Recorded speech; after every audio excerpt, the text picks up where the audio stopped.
Hello दोस्तों, the maker arts classes में आप सबका स्वागत है। हमने पिछले वीडियो में जाना था उष्म व्यंजन, संयुक्त व्यंजन और द्विगुण व्यंजन के बारे में। आज हम लोग जानेंगे श्वास वायु की मात्रा के आधार पे व्यंजन वर्ण के दो भेद होते हैं।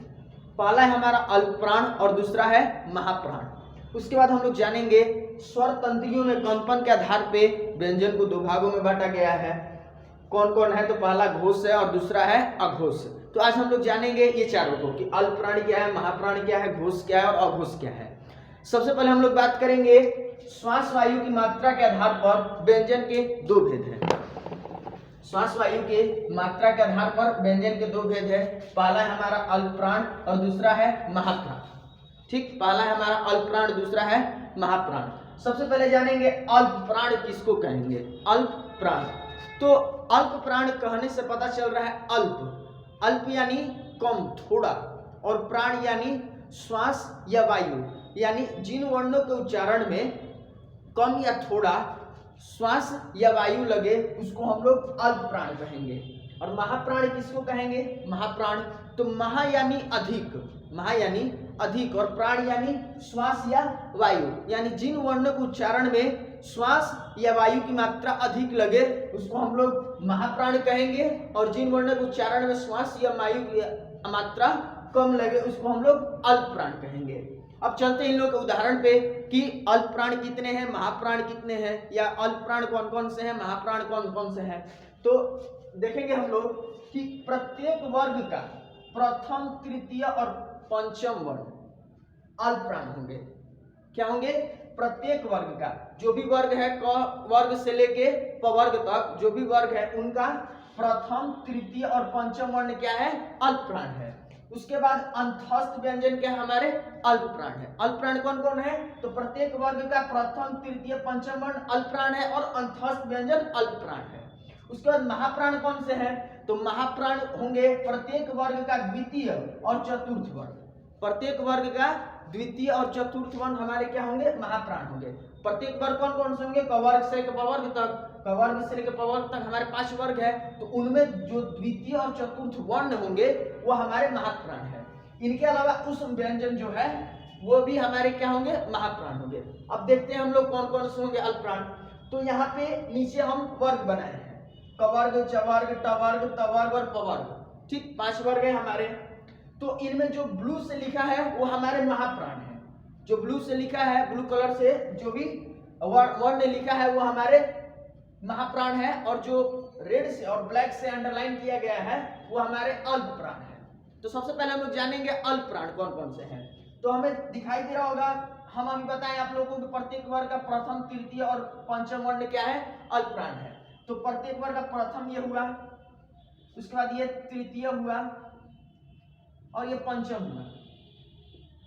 तो प्रत्येक वर्ग का प्रथम, तृतीय और पंचम वर्ण क्या है? हमारे अल्पप्राण है। तो क, च, ट, त, प ये हमारे अल्पप्राण है। उसके बाद ग, ज, ड, द, ब ये हमारे अल्पप्राण है। उसके बाद अंग, इ, अण, न, म ये हमारे क्या है?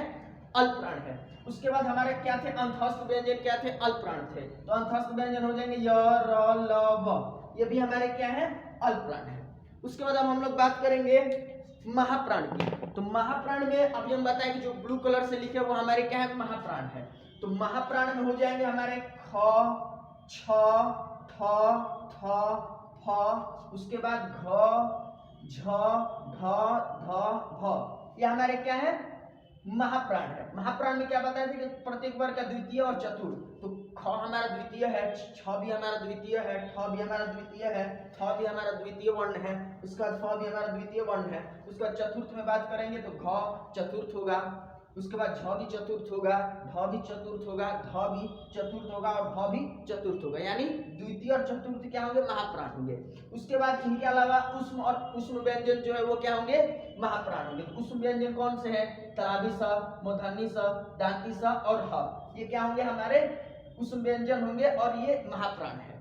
यानी अब पूछेगा कि अल्पप्राणों की संख्या कितनी होगी, पूछ देगा क्वेश्चन में एग्जामिनर कि अल्पप्राणों की संख्या कितनी होगी। तो अल्पप्राणों की संख्या कितनी है? 19 है। अल्पप्राणों की संख्या कितनी है? 19 है। और महाप्राणों की संख्या कितनी है? 14 है। अल्पप्राणों की संख्या होगी 19 और महाप्राणों की संख्या होगी 14। ठीक, ये थे हमारे श्वास वायु की मात्रा के आधार पे व्यंजन के भेद। अब हम लोग जानेंगे स्वर तंत्रियों में कंपन के आधार पे व्यंजन को कितने भागों में बांटा गया है। तो स्वर तंत्रियों कंपन के आधार पे व्यंजन को 2 भागों में बांटा गया है। पहला हमारा है घोष, जिसको सघोष भी बोलते हैं, घोष या सघोष, और दूसरा है हमारा अघोष। ठीक, पहला है हमारा घोष या उसको सघोष भी बोलते हैं, और दूसरा है हमारा अघोष। अब हम लोग जानेंगे कि ये घोष और ये अघोष क्या है, घोष और अघोष क्या है। तो जो हमारा स्वर तंत्रियां हैं, स्वर तंत्रियां जो भी हमारे हैं, अगर उसमें बोलने पे जो भी कंपन अगर होंगे, जिन वर्णों के उच्चारण में अगर कंपन होंगे तो उसको हम लोग घोष बोलते हैं, घोष बोलेंगे। और जिन स्वर वर्णों के उच्चारण में स्वर तंत्रियों में कंपन नहीं होंगे उसको अघोष बोलते हैं। हमारे स्वर तंत्रियां है, अगर स्वर तंत्रियां में कंपन के आधार पर बांटा गया है व्यंजन को 2 भागों में, घोष और सघोष और अघोष में। तो जिन वर्णों के उच्चारण में उच्चारण करेंगे और स्वर तंत्रियों में हमारे कंपन होगा तो उसको घोष बोलेंगे, और कंपन नहीं होगा तो उसको हम लोग अघोष बोलेंगे। ठीक, अब हम लोग जानेंगे कि घोष व्यंजनों की संख्या कितनी है, अघोष की संख्या कितनी है। तो जो हमारे सभी स्वर होते हैं वो क्या होते हैं, घोष होते हैं। सभी स्वर क्या होते हैं, घोष होते हैं। इनके अलावा प्रत्येक वर्ग का तृतीय, चतुर्थ और पंचम वर्ण क्या होते हैं, घोष होते हैं। उसके बाद अंतस्थ व्यंजन घोष होते हैं, और ह ये क्या होते हैं, घोष होते हैं। फिर से एक बार बताते रहे हैं, सभी स्वर क्या होते हैं, घोष होते हैं। प्रत्येक वर्ग का तृतीय, चतुर्थ, पंचम ये भी घोष वर्ण है। उसके बाद अंतस्थ व्यंजन भी घोष है, और ह भी क्या है, घोष है। इसके अलावा हम लोग बात करेंगे अघोष की। तो अघोष में प्रत्येक वर्ग का प्रथम और द्वितीय, प्रत्येक वर्ग का प्रथम और द्वितीय क्या होगा, अघोष होगा। इनके अलावा तलावी स, मूर्धन्य स और दांती स ये भी क्या होंगे, अघोष होंगे। ठीक, फिर से बता दे रहे हैं अघोष कौन कौन से होंगे। तो प्रथम, प्रत्येक वर्ग का प्रथम, जैसे अल्पप्राण और महाप्राण में था, उसी तरह इसमें क्या हो गया कि अघोष जो हो गया है प्रथम और द्वितीय वर्ण होते हैं प्रत्येक वर्ग का।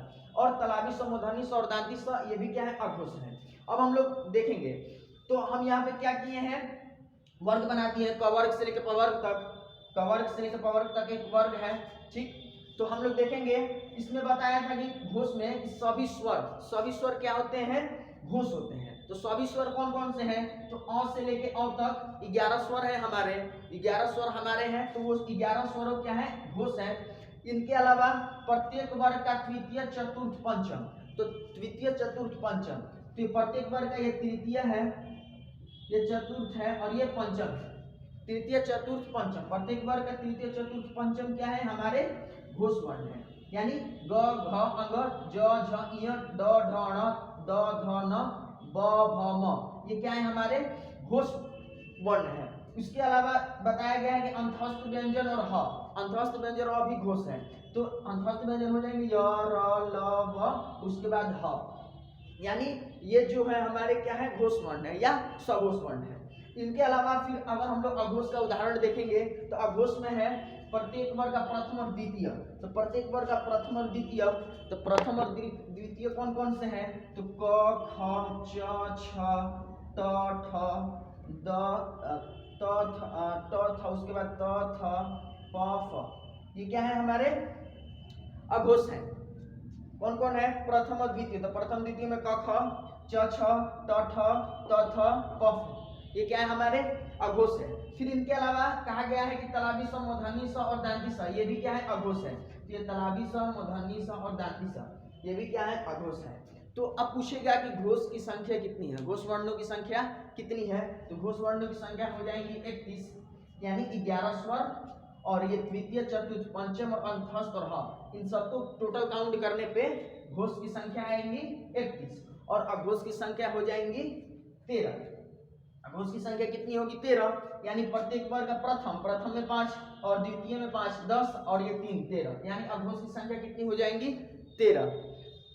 और अल्पप्राण की संख्या 19 है, महाप्राण की संख्या 14 है, घोष की संख्या 31 है और अघोष की संख्या 13 है। इसी के साथ हमारा जो वर्ण चैप्टर था वो कंप्लीट हो चुका है।